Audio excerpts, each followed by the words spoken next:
오늘 시편은 시 74편은 대략 언제쯤 쓰였을까요?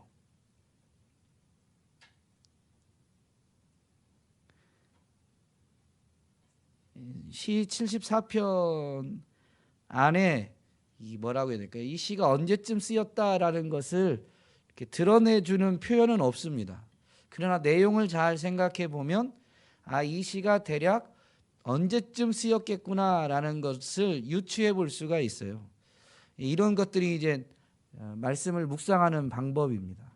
그러면 그때쯤에 이스라엘 백성들은 마음이 어떠했을까? 물론 여기 안에 또 표현이 되어 있죠. 그래서 그것을 우리가 조금 더 이렇게 이해할 수 있는, 생각해보고 이해할 수 있는, 공감할 수 있는 이 여지를 갖게 되는 것이죠. 오늘 시 74편을 보면 이런 식으로 하면 돼요. 지금 한번 해보실래요? 제가 좀 더 기다릴까요? 지금 질문 드린 거 대략 언제쯤 쓰여졌을까요? 네?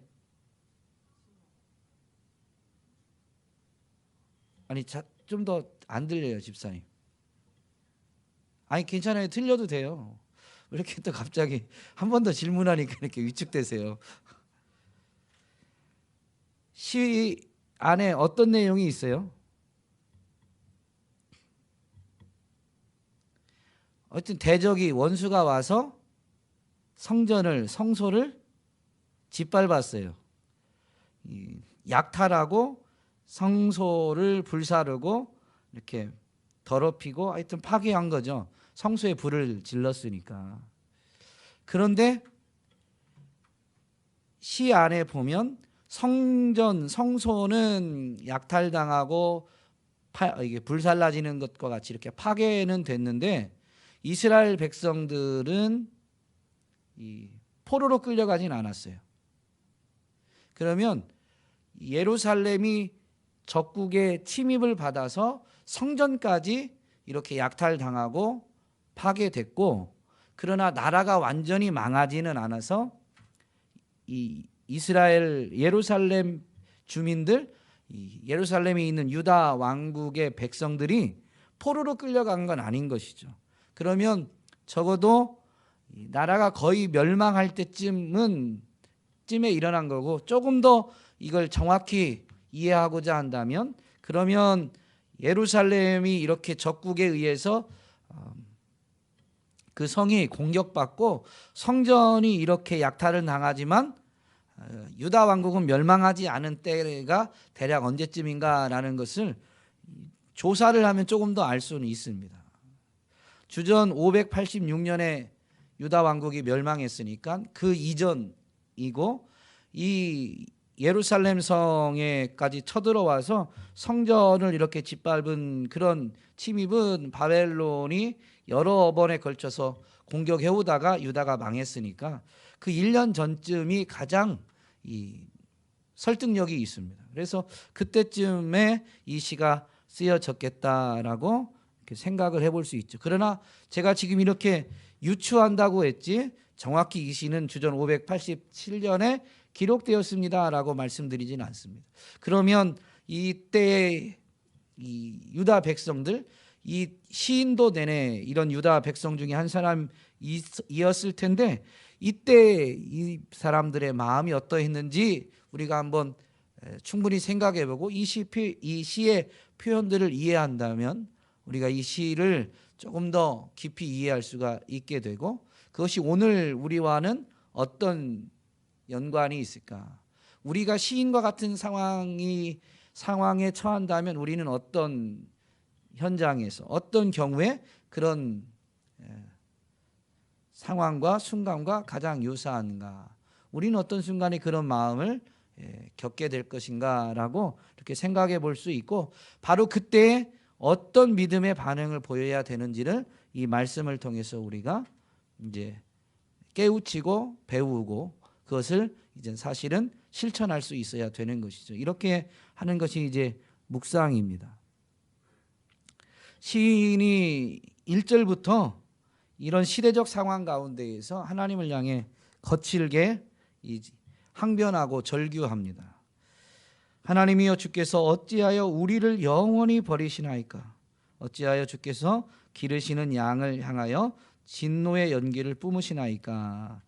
이 하나님과 이스라엘 백성과의 관계 또는 하나님의 대리인인 왕과 백성과의 관계는 목자와 양의 비유로 많이 묘사될 때가 있습니다. 오늘 이 시안에서도 1절 후반부에는 하나님과 이스라엘 백성과의 관계가 목자와 양과의 이 관계로 표현되고 있죠. 그런데 목자가 양을 향해서 진노의 연기를 내뿜는다라는 것이죠. 그것이 이 양에 해당되는 이스라엘 백성들, 시인이 우리라고 한 앞부분에서는 영원히 버림받는 것과 같은 이런 느낌인 것이죠.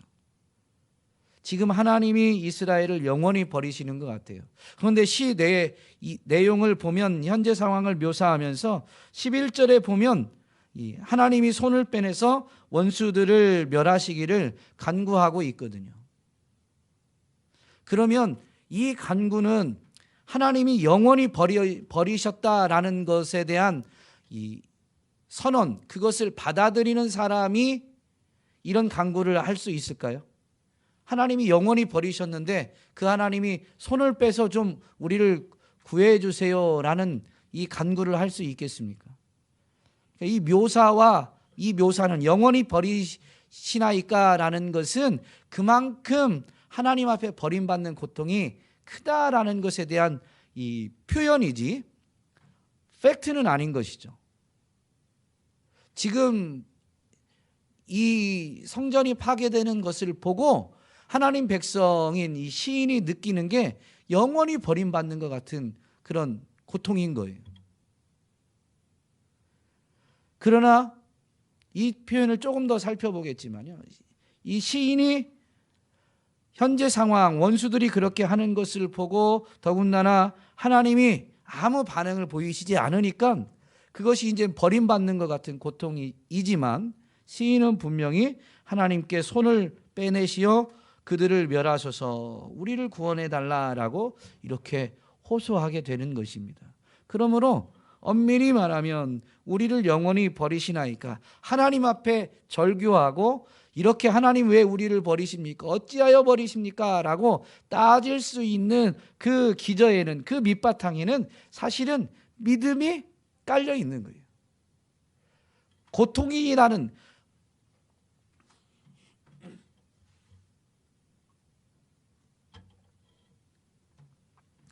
그러니까 감정적으로 고통이 너무 크니까 격해져서 그 표현을 하게 되지만 엄밀히 말하면 그 밑에는, 그 바탕에는 믿음이라는 게 있는 겁니다. 사실 하나님을 향해 원망하는 소리조차도 사람에게 하지 않고 하나님 앞에서 하나님께만 한다면 거기에는 하나님을 향한 믿음이 깔려 있는 것입니다.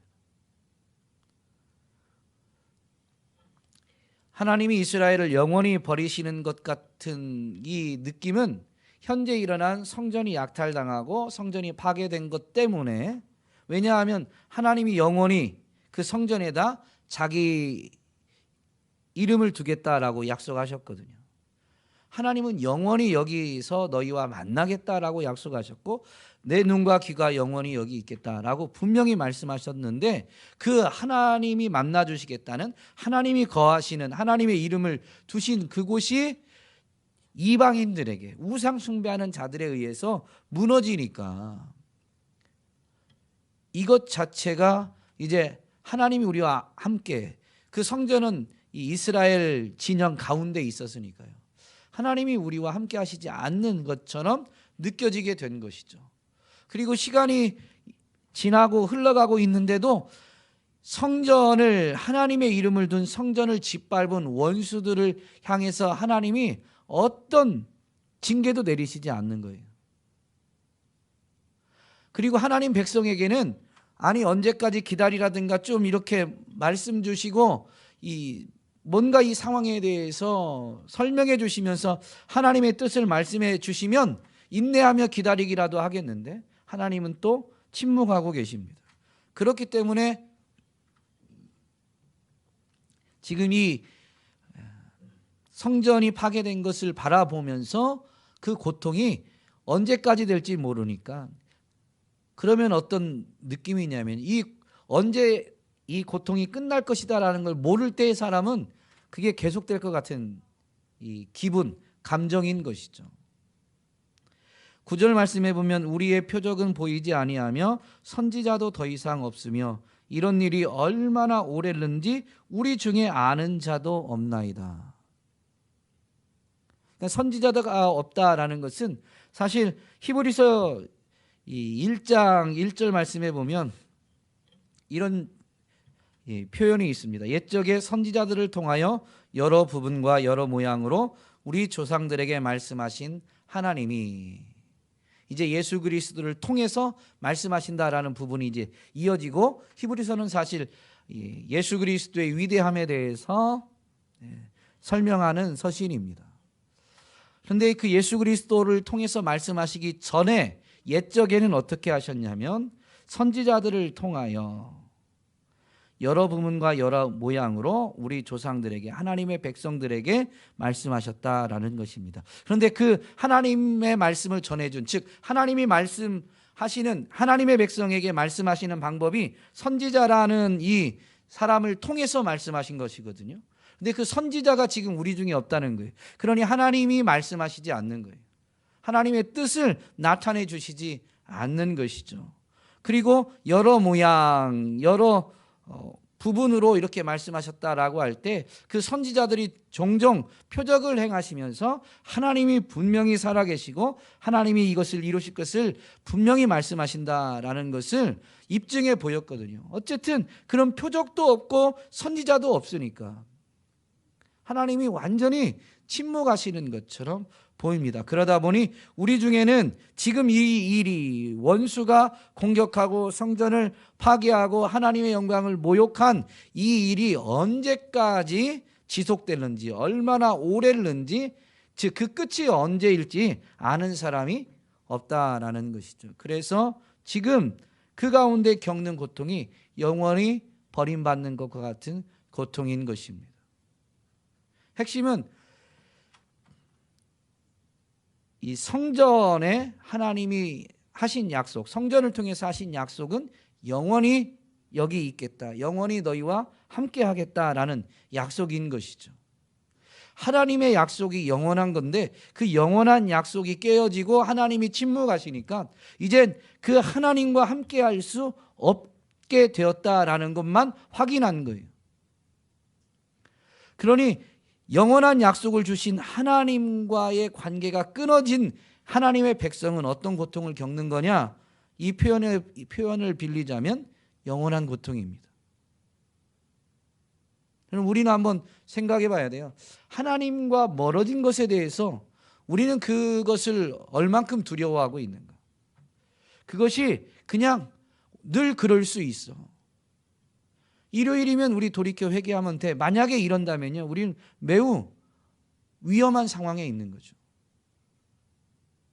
사실 하나님과의 관계가 끊어지는 것은 그 순간일지라도 어떤 고통을 우리가 분명히 알 수 있어야 되냐면 우리는 다 느끼지 못합니다. 그러나 분명히 이런 말씀의 가르침을 통해서 알아야 되는 게 뭐냐면요, 하나님과 관계가 멀어진 것으로 인해서 우리가 겪어야 되는 그 형벌, 고통은 영원한 고통인 거예요. 돌이켜 회개하면 우리는 사실 하나님이 변함없이 받아주니까 이제는 뭐라고 해야 될까요? 당연시 여기고 착각하는데요, 다시 그 은혜로 회복시켜 준 건 어떤 거냐면요, 엄밀히 말하면 영원한 고통에서 다시 우리를 건져주신 은혜입니다.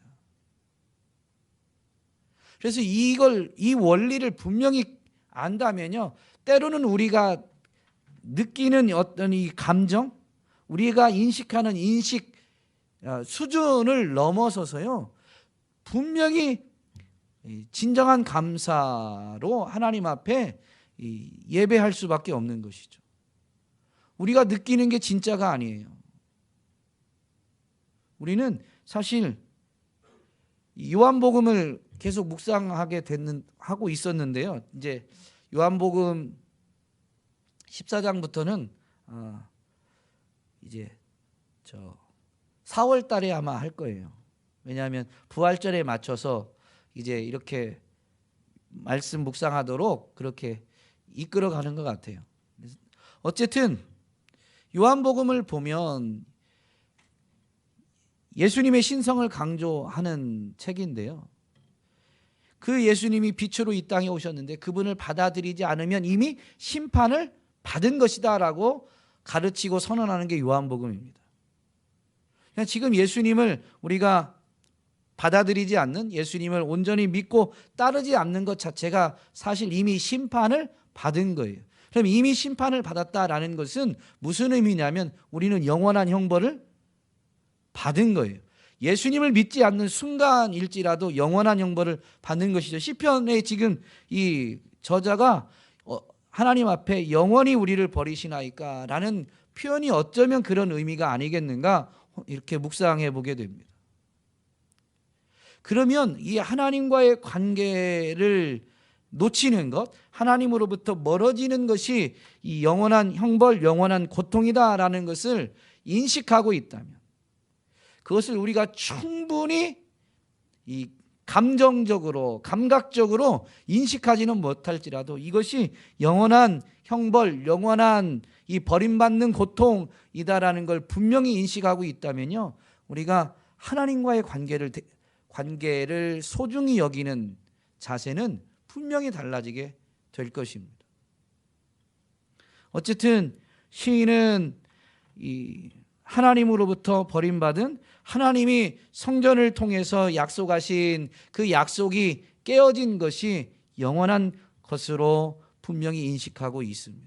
물론 언약을 하나님이 먼저 깬 건 아니죠. 하나님의 백성들이 죄를 지음으로 인해서 하나님이 이제 언약을 깨트린 이스라엘 백성들을 향해 언약을 깨트리게 되신 것입니다만은 어쨌든 그로 인한 고통은 분명히 영원한 고통임을 이 저자는, 시인은 분명히 인정하고 있는 것이죠. 그러면서 어찌하여 우리를 영원히 버리시나이까 라는 이 절규는 엄밀히 말하면 그 언약이 있었는데, 영원히 두겠다고 한 그 언약이 있는데 어찌하여 버리십니까? 라고 분명히 이 절규하게 된 것이니, 그 기저에는 하나님이 처음에 성전을 통해서 약속하신 그 약속에 대한, 영원한 약속에 대한 그 믿음이 있는 것입니다. 그리고 분명히 시인은 어찌하여 영원히 우리를 버리시나이까 라고 따진다면 이건 무엇을 또한 포함하고 있냐면요, 나중에 구원을 호소하잖아요. 언약은 비록 하나님의 백성들이 먼저 죄를 지음으로 인해서, 하나님을 버림으로 인해서 깨졌을지라도 하나님의 백성들이 돌이키면 하나님 또한 돌아오신다고 분명히 말씀하셨거든요. 그러므로 어찌하여 영원히 버리십니까? 라는 이 절규 안에는 어떤 의지가 담겨져 있냐면 그 믿음과 함께요, 언약을 받아들이는 믿음과 함께 그 언약을 붙들어서 이제는 하나님을 잊었고 놓쳤을지라도 우리가 하나님께로 돌이키겠습니다. 그런데 어찌하여 영원히 우리를 버리십니까? 라고 이렇게 절규하는 것이니 거기에는 돌아가고자 하는 의지가 담겨져 있는 것입니다. 그런 이 믿음, 그런 이 의지 때문에 시인은 하나님의 이 오랜 침묵 가운데에서도 하나님이 오른손을 거두시고 있는데 이제는 빼내어서, 손을 빼서, 손을 펴서, 손을 내밀어서 원수를 쳐주시고 원수를 멸해 주시고 자기 백성을, 돌이킨 자기 백성을 구원해 주시기를 바라는 소원을 분명히 고백하고 표현하고 있는 것이죠. 시인은 그 믿음으로 인해서 하나님이 어떤 분이신가라는 것을, 하나님이 어떤 분이신가라는 것을 모르시겠어요? 그런데도 불구하고 하나님 앞에 그것을 마치 상기시키듯이 하나님이 잊어버린 것을 기억나게 만들려고 하는 것처럼 그렇게 호소합니다. 2절에 보면 옛적부터 얻으시고 속량하사 주의 기업의 지파로 삼으신 주의 회중을 기억하시며. 하나님이 사람보다 기억력이 없어서 이럴까요? 그게 아니죠. 그 기억은 이 하나님이 언약을 지키기 위해서 이스라엘의 역사 가운데에서 어떻게 행하셨는가. 옛적부터 얻으시고 속량하신 이 속량은 구약의 이스라엘 백성들이 인정할 만한 속량은 뭐냐면 애굽 땅 종되었던 데에서 하나님이 이스라엘 백성을 건져내신 것을 가리킵니다. 그렇게 하나님이 자기 백성을 택하시고 속량하셔서 주의 기업의 지파로 삼으셨는데 그 과정에 하나님이 아브라함에게 했던, 이삭에게 했던, 이스라엘에게 했던 약속을 이스라엘 백성들이 불평하고 원망해도 철저히 지켜주셨는데 그 신실하신 택한 백성들의 연약함을 아시고 긍휼히 여기신 그 하나님을 지금 다시 끄집어낸다고 표현해야 될까요? 그런데 이때 우리가 기억해야 될 게 뭐냐면요, 이때의 하나님은 이스라엘 백성이 은혜를 받을 만해서 은혜를 베푸신 게 아니죠.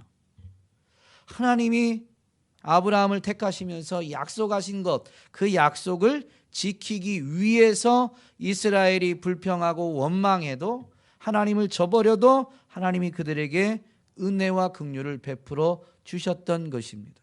그러므로 하나님 앞에 지금 기억하소서라는 것은 하나님이 과거를 잊어버렸기 때문에가 아니라 엄밀히 말하면 이런 표현인 것입니다. 우리가 기억하는 하나님은 언약의 신실하신 하나님이십니다.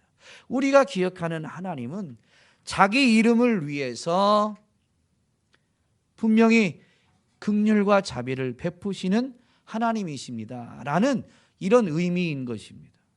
그때 그렇게 하나님의 이름을 위해서 약속을 신실하게 지키기 위해서 용서해 주시고 은혜를 베풀어 주셨던 것을 하나님이 더 잘 아시지 않습니까? 그때 그 하나님을 이제 이렇게 불러내기 위해서 하나님이 그런 분이심을 인정하면서 이 표현을 쓰고 있는 것이죠. 그때를 기억하시며 주께서 계시던 시온산도 생각하소서. 왜냐하면 이 시온산, 바로 이 성전에 하나님이 영원한 약속을 두셨기 때문에, 그래서 비록 이스라엘의 이 죄악으로 인해서 성전이 회파되고 약탈당했지만 하나님 다시 하나님의 영광, 하나님의 이름을 위해서 하나님 돌이켜 주시기를 그렇게 호소하고 있는 것입니다. 이 기도는 엄밀히 말하면 모세가 금송아지 사건 이후에 하나님 앞에 백성들을 위해서 기도했던 내용과 일맥상통한다라고 할 수 있습니다. 이스라엘 백성들이 이 금송아지 사건을 저지름으로 인해서 하나님이 진노하시고 그들을 다 쓸어버리시려고 하시죠. 그때 모세가 중보하면서 하나님 앞에 이 백성을 용서해 주시기를 기도한 게 뭡니까? 이 백성들 비록 이번에는 금송아지를 만들고 우상 숭배를 했지만 하나님 앞에 은혜와 긍휼을 입을 만한 자격이 있다라고 그렇게 변호한 게 아닙니다. 모세는 뭐라고 기도한 거예요? 하나님의 이름을 위해서, 하나님이 애굽에서 이스라엘 백성을 건져내서 지금 이 광야에서 그들을 쓸어버린다면 그들을 하나님이 말씀하신 대로 가나안 땅에 이끌어갈 만한 힘이 없어서 광야에서 죽였다라고 애굽에 있던 사람들이 하나님의 이름을 모욕할 것입니다 라고 하나님의 이름, 하나님의 영광을 위해서 중보한 거예요. 하나님의 거룩한 이름을 기억하셔서 한 번 더 용서해 주세요라는 의미입니다. 이 백성은 용서받을 만한 자격이 있지 않아요. 지금 성전이 회파됐다면, 성전이 약탈당하고 불살라졌다면요, 분명히 그들의 죄악 때문이에요. 그들은 용서받을 자격 자체가 있는 건 결코 아닙니다. 그런데도 주님 기억해 주세요. 주님 손을 이제 펴서 원수들을 대적을 멸해 주세요라고 기도하게 되는 근거가 뭐냐면 하나님이 약속하신 그 약속을 신실하게 지키시는 하나님의 신실하심, 하나님의 성품에 있는 거예요. 그것을 가지고 주여 기억하소서라고 기도하면서 호소하고 있는 것이죠. 오늘 우리는 하나님 앞에 기도할 때요, 뭐라고 해야 될까요? 하나님의 영광을 위해서 분명히 기도해야 됩니다. 우리가 잘못한 것도 용서해 주시기를 구할 때도 우리가 물론 하나님의 용서가 절대적으로 필요하지만 그로 인해서 하나님의 영광이 거룩히 여김받도록, 우리는 반복적으로 넘어지는 자인데 그런 우리까지 사랑하시는 분이 하나님이시고 그런 우리가 돌이키기만 해도 분명히 하나님은 무한히 용서하시는 분이심을 우리가 드러낼 수 있도록 하나님 한 번 더 용서해 주십시오라고 엄밀히 말하면 그것을 위해서 기도할 수 있어야 되고, 우리의 중보 기도 또한 마찬가지인 거죠. 우리가 누군가를 인간적인 관계 때문에 분명히 중보 기도하게 되지만요, 우리 기도의 제1 목적은, 우리의 믿음의 제1 목적은 언제나 하나님의 영광에 있는 것입니다.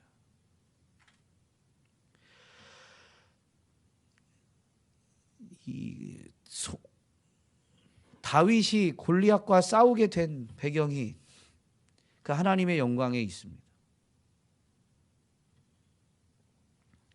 아버지의 심부름으로 전쟁터에 형들을 만나러 갔는데 골리앗이 이스라엘을 모욕하고 이스라엘이 하나님을 모욕하고 있었습니다.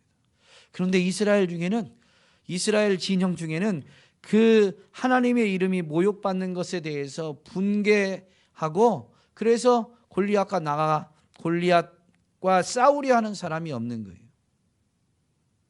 그러니까 심부름 갔던, 엄밀히 말하면 군인으로 뭐라고 해야 될까요? 착출당할 나이가 안 되는 거예요.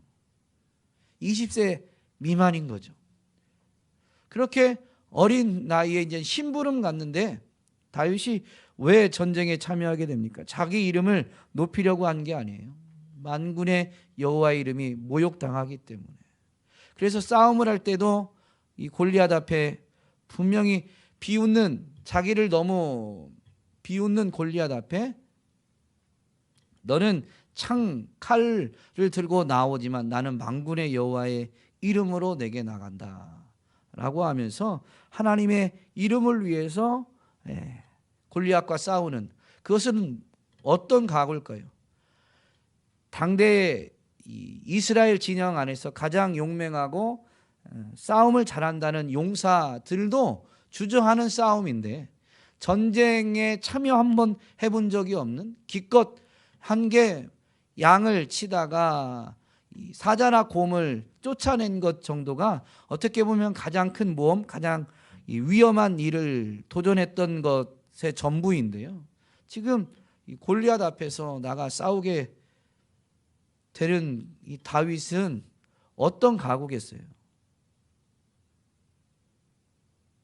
어떤 각오겠어요? 죽음을 각오한 거죠. 죽음을. 무엇을 위해서? 하나님의 이름, 하나님의 영광을 위해서.